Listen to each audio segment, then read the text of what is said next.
One final episode of Locked On Eagles before it's Eagles Chiefs on Sunday, Super Bowl 57. Our final thoughts and predictions, plus Sean McEvoy, Jalen Hurts' former quarterback coach during the pre-draft process, joins us on this Friday edition of Locked On Eagles. You are Locked On Eagles, your daily Philadelphia Eagles podcast. Part of the Locked On Podcast Network, your team every day.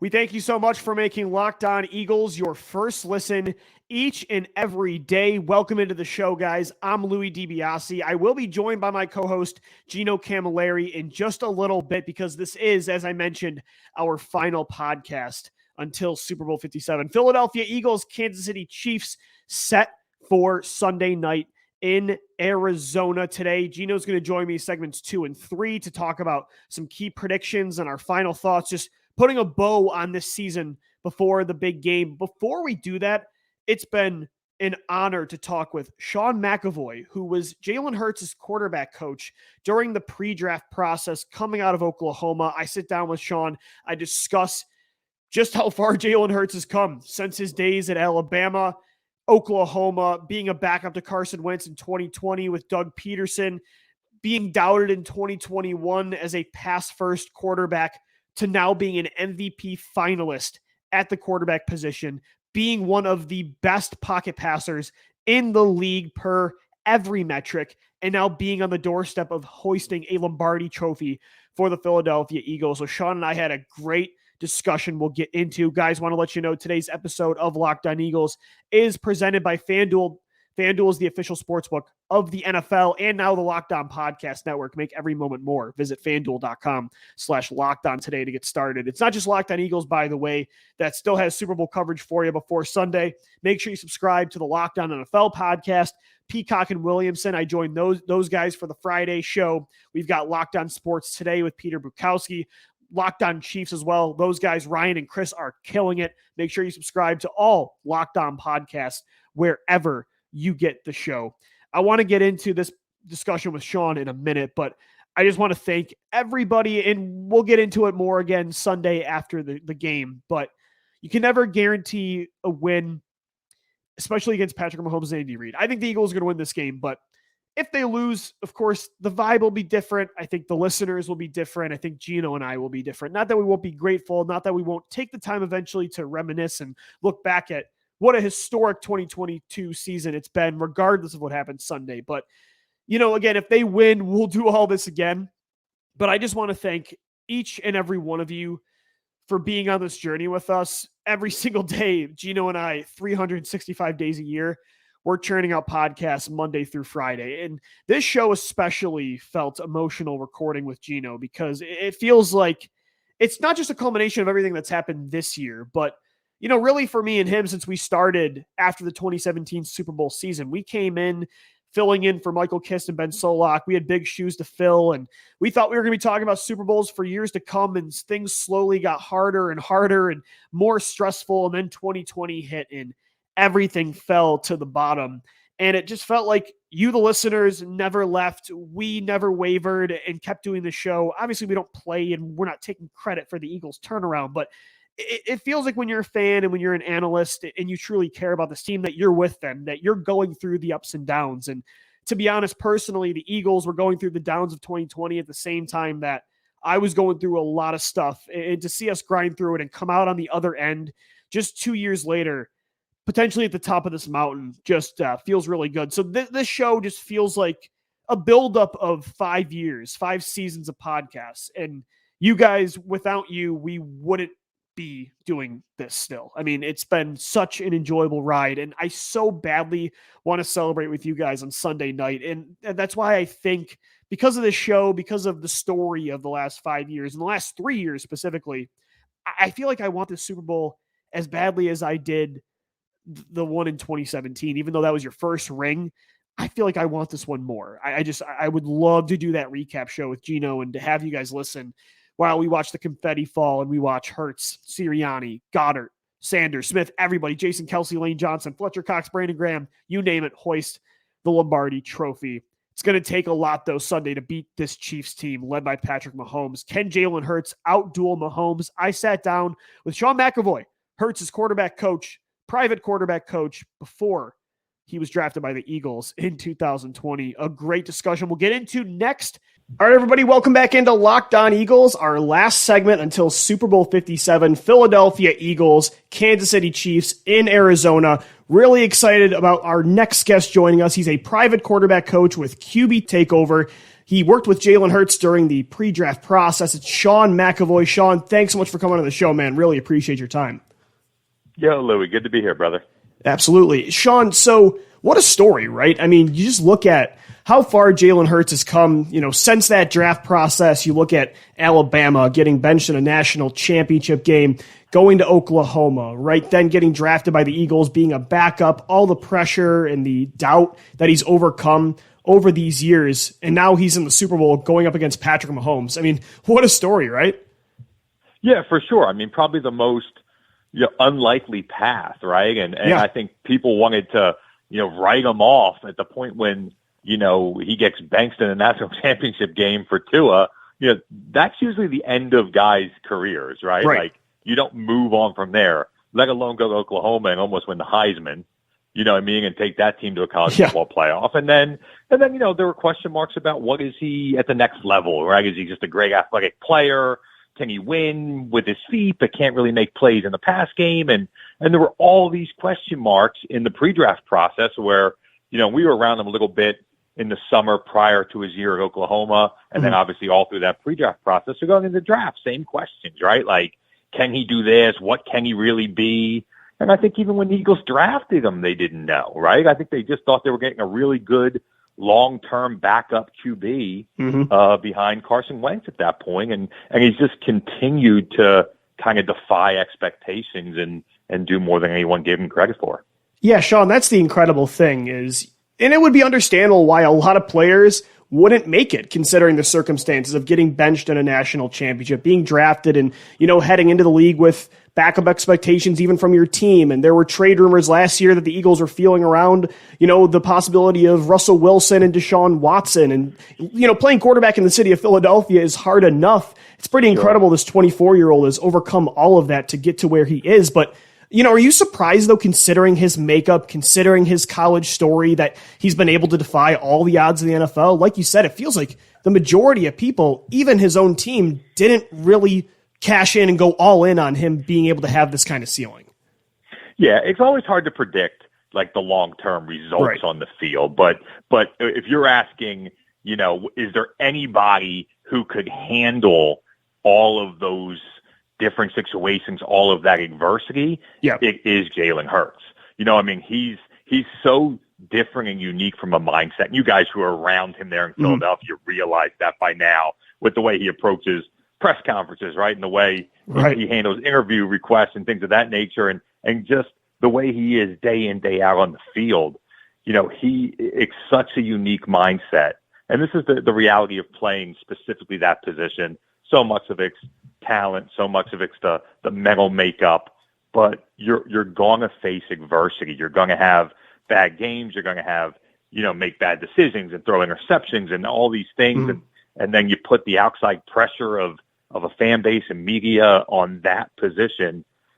The guys who have success at the highest level are the guys who are able to handle all of that.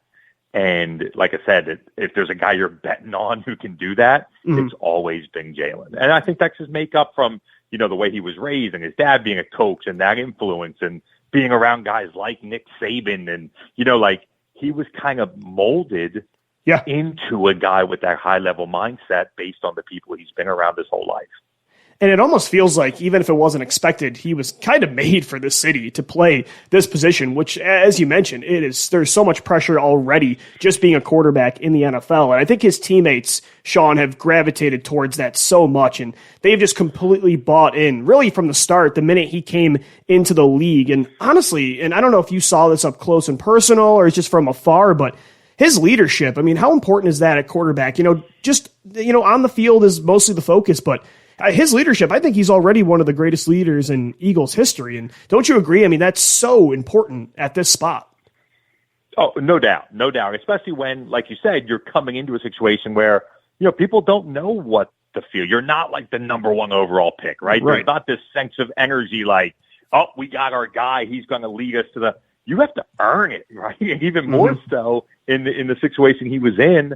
It's his humility, his willingness to work harder than anybody else. I mean, remember the old videos from Alabama of him like squatting, like 900 pounds, right? And the whole weight room is crowding around him cheering. It's because he puts the work in. Like he leads by example, which is such a cliche, but he does it differently than anybody else does. And so when you're truly first one in, last one out, when you're truly the one who's, hey, Coach Sirianni on our off day, I want to watch film tomorrow, so let's make sure we get together. And he's the one leading that. It wouldn't surprise me if they were logging hours on anyone on that entire team that he has the lead by a wide margin. Right. I don't think it'd be close. And most franchises hope their quarterback is that guy. And with Jalen, it goes without saying. And so if you're a teammate, especially a veteran guy, is always the hardest part for a young quarterback to lead amongst a veteran locker room.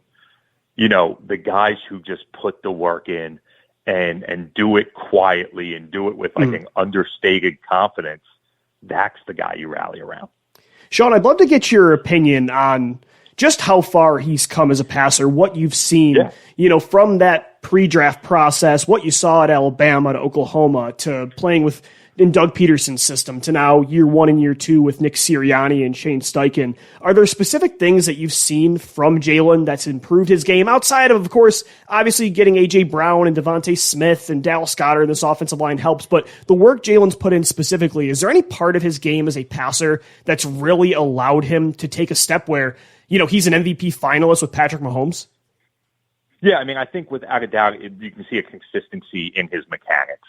Right. And he was a guy that, despite all of the success that he had when he came to Quincy Avery and myself, we run quarterback takeover. He came to us for the pre-draft process. He was raw as a passer, right? Like some of those criticisms that were out there, had some legitimacy to it, right? There were things that he did well, like, playing off schedule, being on the run, kind of the ways he could lean into like his natural athleticism. I think that was where he showed a lot of ability, but just the consistency from the pocket, making throws on time, on schedule, on the last step of his drop, things of that nature, some throws to the left that he struggled with. There was definitely work to be done there. And then just like piggybacking on what we just talked about, if there's work to be done, no one's going to attack it like a guy like Jalen does, right? And that's what you've seen. You've seen it, what we thought we made really good strides during the pre-draft process. And then you saw in his first true off season, we saw him a lot back here in Atlanta. Quincy Avery worked with him a ton in Houston. Obviously, everybody knows last year he worked out with Tom House and did some stuff with 3D QB as well. And, he's a guy who's always willing to seek out more and more information and kind of create a plan based upon where he needs to take the next step. But when I see him now, 3 years removed from the pre-draft process, you're certainly seeing a guy who kind of has really embraced his individual mechanics. He doesn't throw exactly the way every other quarterback in the league throws, but he's found a consistency that allows him to obviously improve his accuracy, improve his completion percentage, and be able to win from the pocket when he needs to, which then just means all the special things he's always been able to do just put him over the top. Right. And Sean, I feel like, that's easier said than done. A lot of quarterbacks either take a long time in their careers to get to that point and do the work and not just rely on the strengths you already had, right? I mean, I think the Eagles have seen that with Randall Cunningham, Michael Vick, Carson Wentz. These guys either took a really long time to become that developed in the pocket or they just never got there. So for a 24-year-old to do it, right? I mean, it's pretty impressive, and it's not always the case. I think everybody always expects a quarterback to just instantly do that in year 2 or 3, but, it's easier said than done. And it's daunting, right? Like if you look at man, this is because I think and Jalen is so self-aware, and this is what another piece that makes him special. He understands like what he wants to be, how he needs to get there, but he's also aware of like what that takes. And a lot of QBs are that way, and they realize like, I don't know if I can do it. Like, hey, it's the off season. I got to worry about, let me get things set up. Let me get my rest time. Let me make sure I'm getting strong and healthy again. I'm going to dive into the playbook. We got to do this, that. Maybe I got new coaches, new players on our team that we have to trying to dedicate the time and commitment to making the changes, especially to like a throwing motion or individual mechanics that you're focused on, can be very daunting. And I think, quarterbacks around the league potentially feel like they're good where they are. They're comfortable. They've obviously had success to this point and are hoping to, have the offense, work a little bit better around them and find better pieces, and let's find success that way. Jalen was always going to keep challenging himself to, get 1% better, right? Or 5% better, or whatever the case may be. And I think you're going to see that his whole career. Like the only guy that comes to mind like that is a guy like Tom Brady, right? No, I totally agree. 20 years in is still like going down the rabbit hole, uncovering every stone to see if there's something else that maybe he can get a little bit better. That's a very unique mindset that Jalen has. And then you combine that with all those other things like putting pieces around him and, making the offense play to his strengths. That's where it hits the sweet spot, right? You get the hard work, the dedication of the player, and then all the pieces around him. And it's led to the Eagles getting to Super Bowl 57, one more win on Sunday, and they're world champions. And, Sean, as you mentioned, it just makes you excited for the future, too. They're in really good hands with QB1, Jalen Hurts. Sean McEvoy joining us, private QB coach with Quarterback Takeover. Sean, thanks so much for your time today, man. Really appreciate it, and so excited for this game. Oh, listen, you and me both. I'm from the Philadelphia area, grew up there. All my family's Eagles fans, and so, it's a team I've been following since the Randall days, so go Birds for sure on Sunday, man. I'm rooting with you. Today's episode of Locked On Eagles is presented by Blue Nile. Valentine's Day is right around the corner, which means romance is in the air more than usual. I don't need to tell all you lovebirds out there that you've probably had your date plans in the calendar for weeks, but have you found the perfect Valentine's Day gift yet? Whether you're celebrating this day of romance or whether you're ready to pop the question, you can find jewelry as unique as she is with the modern convenience of online shopping at BlueNile.com. At BlueNile.com, you can find the perfect piece of jewelry for life's special moments or even create the custom engagement ring of her dreams. Their simple online tools let you choose the diamond shape, size, and clarity, as well as the setting style. Blue Nile's bench jewelers will then handcraft that perfect piece to your specifications. Blue Nile provides expert guidance, in-depth educational materials, and unique online tools that place you in control so you can forget the usual hassles of the jewelry shopping process and focus on the romance. Blue Nile's diamond price guarantees allow you to compare a competitor's diamond against one of theirs. Blue Nile can even meet or beat their price. Every order is insured and arrives quickly in discreet packaging that won't give away what's inside. Shipping is free, and so are returns. Right now, you can save up to 50% at BlueNile.com. That's BlueNile.com for up to 50% off. BlueNile.com. Today's episode of Locked On Eagles is also presented by FanDuel. We're so excited about our new sports betting partner for Locked On. They are the official sportsbook of the NFL. America's number one sportsbook, the only app that you're going to need for your Super Bowl party is FanDuel. They have so many great features that make betting on sports fun and easy. Download FanDuel now so you can bet Super Bowl 57 with a no-sweat first bet. You'll get up to $3,000 back in bonus bets if your first bet doesn't win. FanDuel lets you bet on everything from the money line to point spreads to who will score a touchdown. The FanDuel Sportsbook app is safe, secure, and easy to use. Hammer the over, I think, on Miles Sanders rushing yards, and I think an anytime touchdown is coming for Jalen Hurts and Dallas Goedert. Best of all, you can get paid your winnings instantly at FanDuel. So join FanDuel today at FanDuel.com/lockedon to claim your no sweat first bet on Super Bowl 57. That's FanDuel.com/lockedon. Make every moment more with FanDuel, the official sportsbook partner of the Locked On Podcast Network and the NFL. All right, everybody, welcome back into our final edition of Locked On Eagles. before Super Bowl 57. Holy cow. Shout out to Sean McEvoy, a great quarterback mind. Worked with Jalen Hurts throughout the draft process. Hope you guys enjoyed that first segment. Got me juiced about Jalen Hurts, the opportunity he has Sunday against Kansas City, but not just that, for the future of this team. Win or lose, and it's going to be a win. We got to manifest it, but win or lose, the Eagles are in great hands at the most important position in sports. This is not 2017 where Nick Foles wins a title and then it all fizzles out slowly over a year-to-year process. I don't think that's going to be the case at all, Gino. And I think we'll start there in this segment, kind of just talking about, what we think is going to happen in this game, our final thoughts to end the week. And I'm just so excited to see Jalen Hurts get this kind of opportunity. I know they're going to run the football a lot, but man, these games are where legends are born. And it would just be so cool to have a 24-year-old MVP type of quarterback in Philadelphia become a champion. With the story is just too perfect for Hurts over what he's gone through, stemming back to Alabama to not end in a ring. You know what I mean?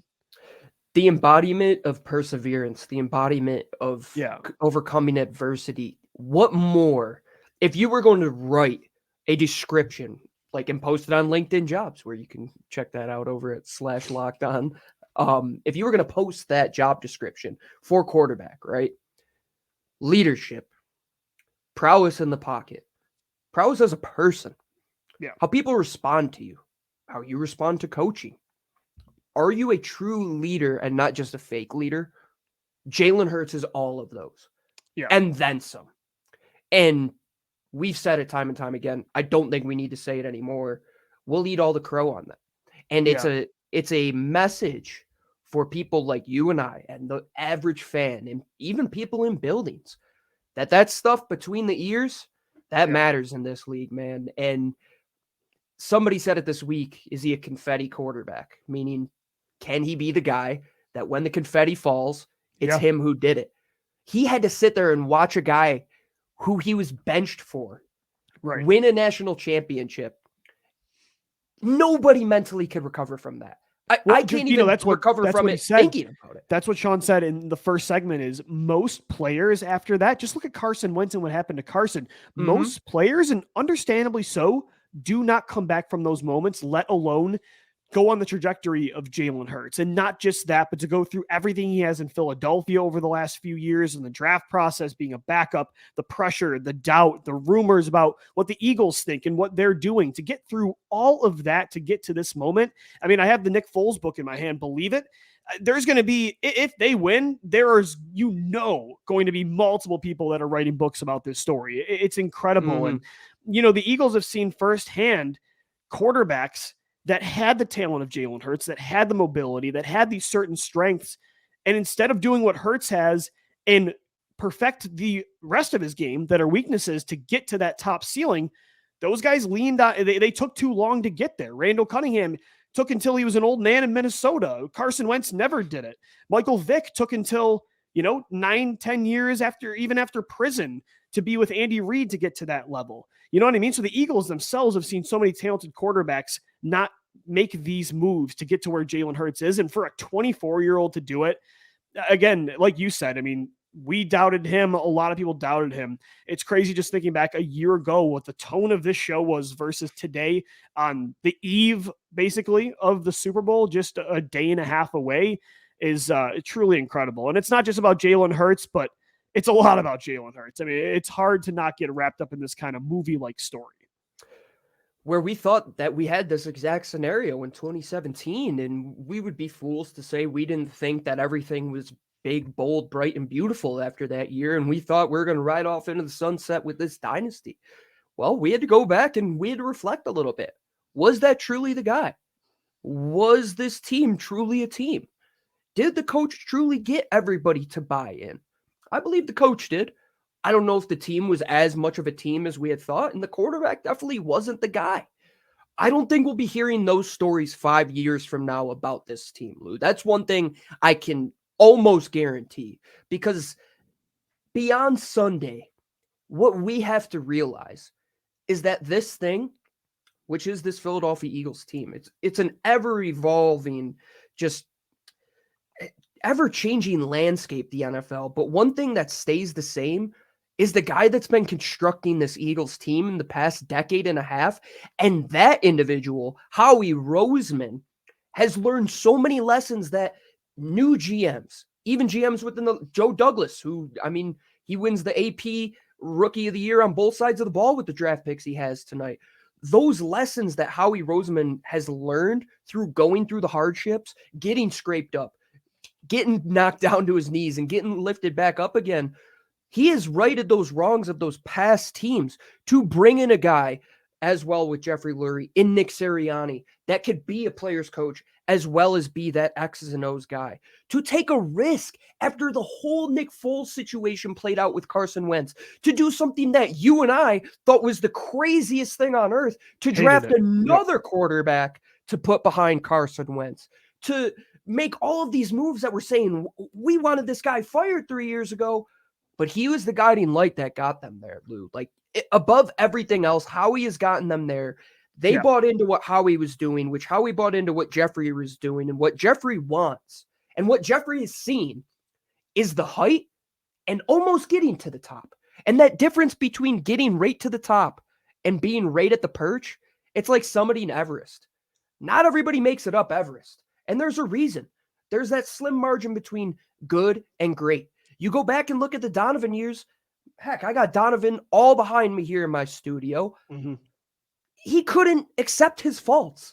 He couldn't accept the leadership element to him. Yeah, it's true. I didn't even mention McNabb, but it's a great point. The TO thing, that's a huge thing that, it's on Terrell Owens, but it's on Donovan too, man. Like, you have to suck it up at times and work with people that you hate. That's the sad reality of life. And even if that is the situation in NovaCare right now, everybody is bought in to go to this bigger cause, to where I'm saying, they should win this thing. When I was in the early 2000s, I'm like, well, after one, there's no chance that we're going to win this. We were thinking the same thing probably against the Patriots, is you're probably not, it's been fun, but at least that was me. And maybe I'm a pessimist that's anxious during these games, but you were thinking you're probably not winning this one. And that's the beauty of this team. And that's why you think the future is so bright and this isn't going to be it. But at the same time, Gino, I know all of that's true, but this story has to end. It's too good. It has to have a ring, man.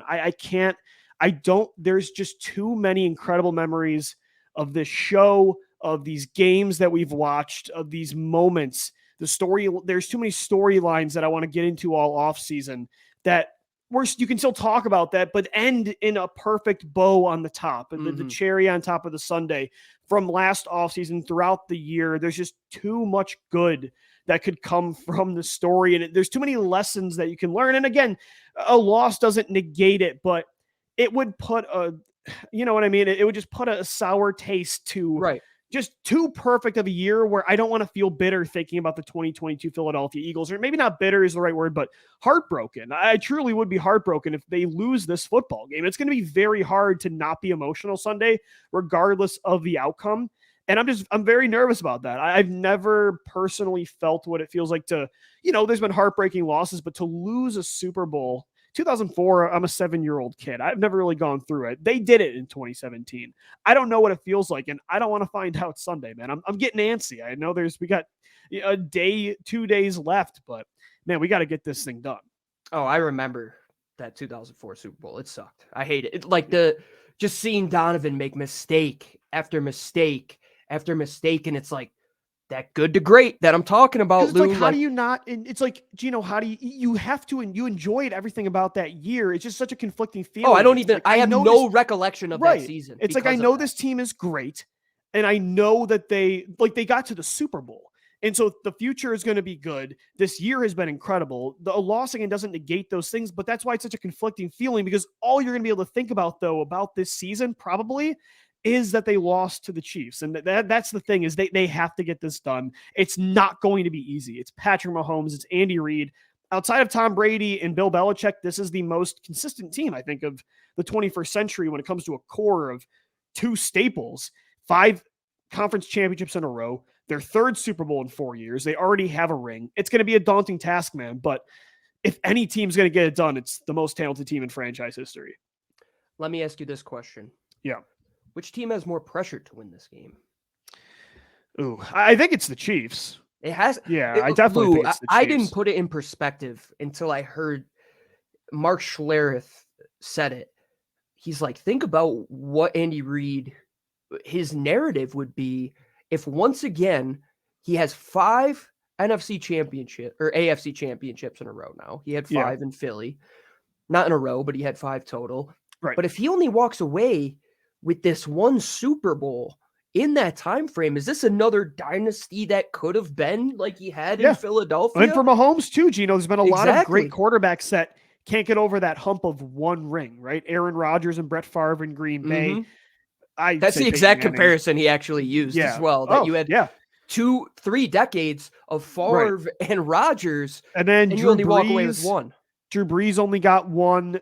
Peyton Manning, I know he got the second one at the end, but I basically say he got one. And so there's a lot of quarterbacks that don't get over that hump. I agree. There's a lot of pressure on Kansas City.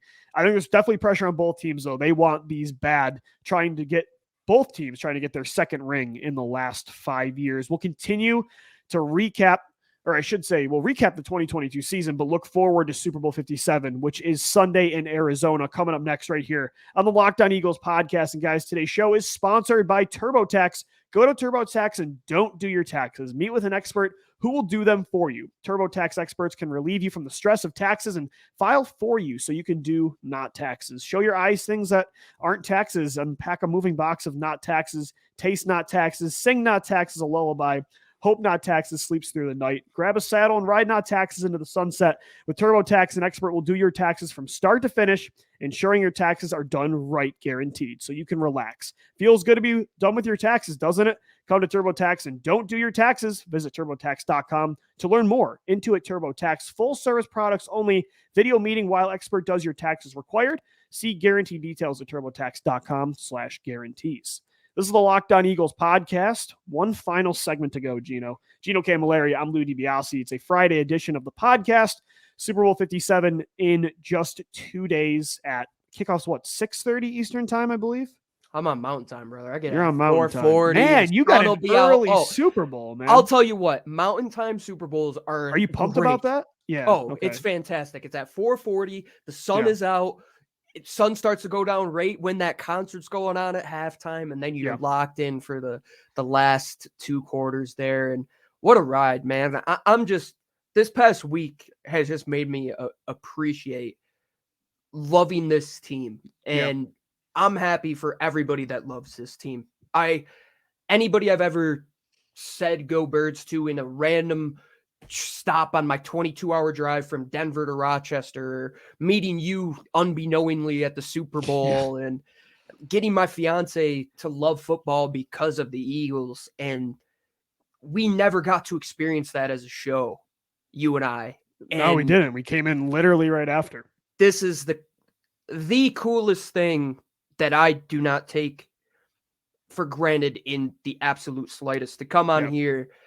And if we get to talk about, I'll cry on Sunday. Dude, without a doubt. I'm going to cry regardless. I'm ready to pop open the bottle of whiskey, but and just, it's special, man. And this franchise, there's just something special about it, to where if you told the story of where you watched the Super Bowl to one of these players 20 years down the road, I bet they would appreciate the hell out of it.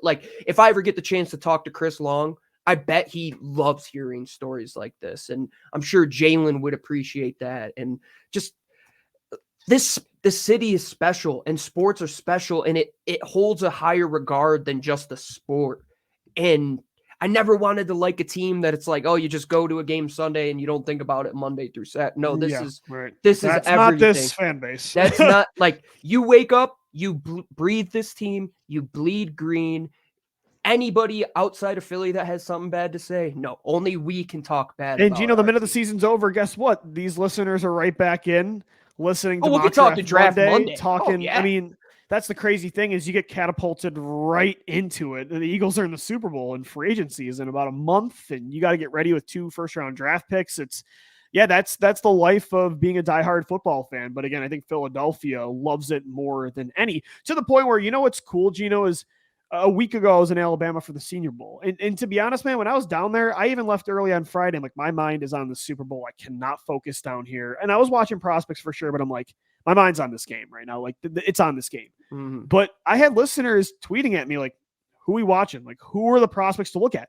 And the Eagles are fighting for a championship in a week, and people are still like, who's that North Dakota State guard? Interesting. Like, who's that Minnesota tackle? Who's that Miami cornerback? And so, yeah, it's a diehard fan base. And I think the cool thing is with this game, too, it's kind of celebration of both sides of like true football fan bases. Because Kansas City, too, I'll say there's no beef really with these two teams at all. It's been very respectful.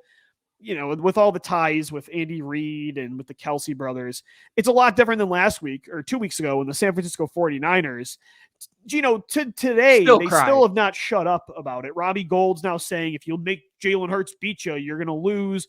He's not in a retirement home with his AARP card. Deebo Samuel's talking about how they would have targeted Slay and Bradbury all day and had success. And because you know why, Lou? Brandon Ayuk won't stop talking. Idiot he sounds. They purposely schemed to jump in breaking routes.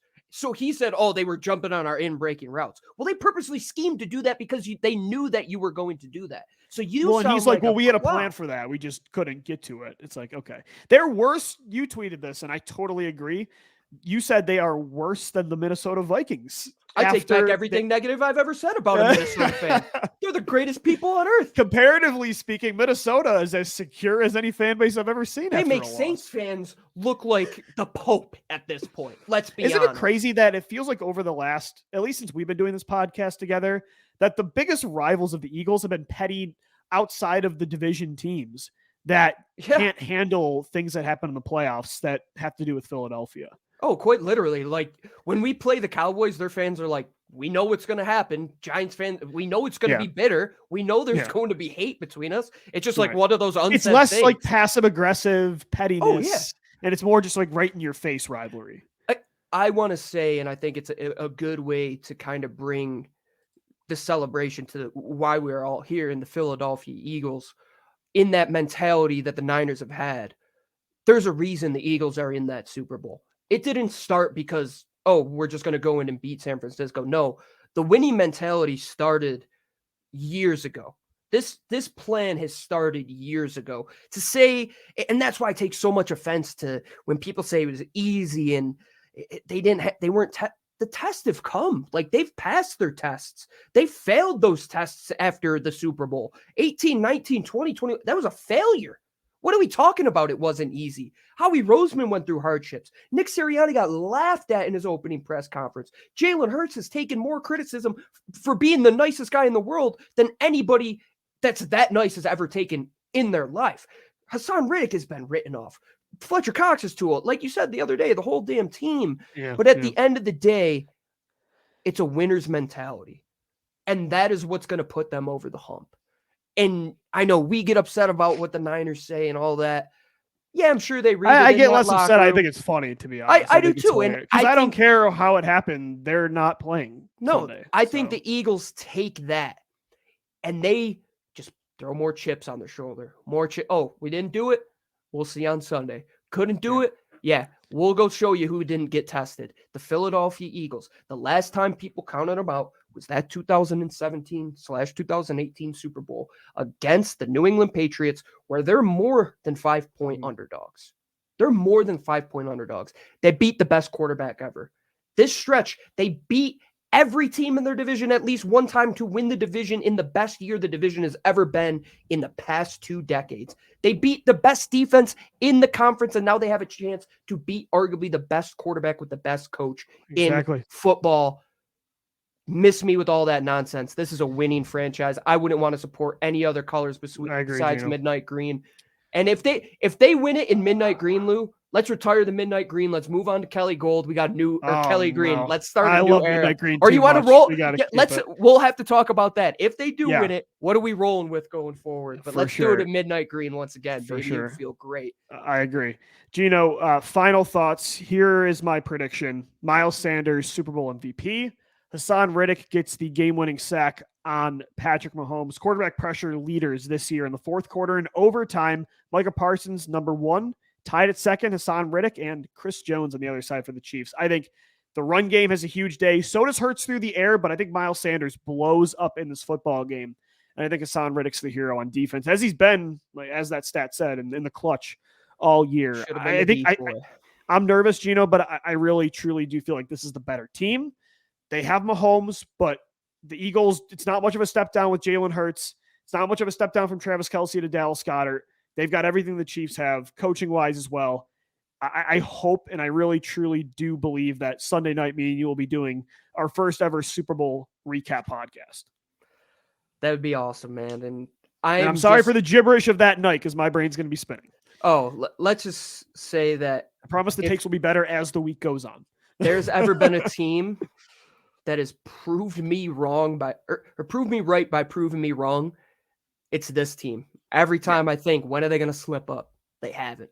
Every time I think Jalen Hurts is going to have a bad game, he doesn't. Every time I think the defense is going to let things spiral out of control, it doesn't. Even special teams, those sons of guns, have gotten me a couple times to say, hey, this thing's not too bad. I trust everybody in the NovaCare complex. I trust everybody in that midnight green to do it, to figure it out, to get one more. That's all you need. One more. That's it. That's the perfect way to end the show. We will see you guys after Super Bowl 57 Sunday night. I'm getting nervous just saying that.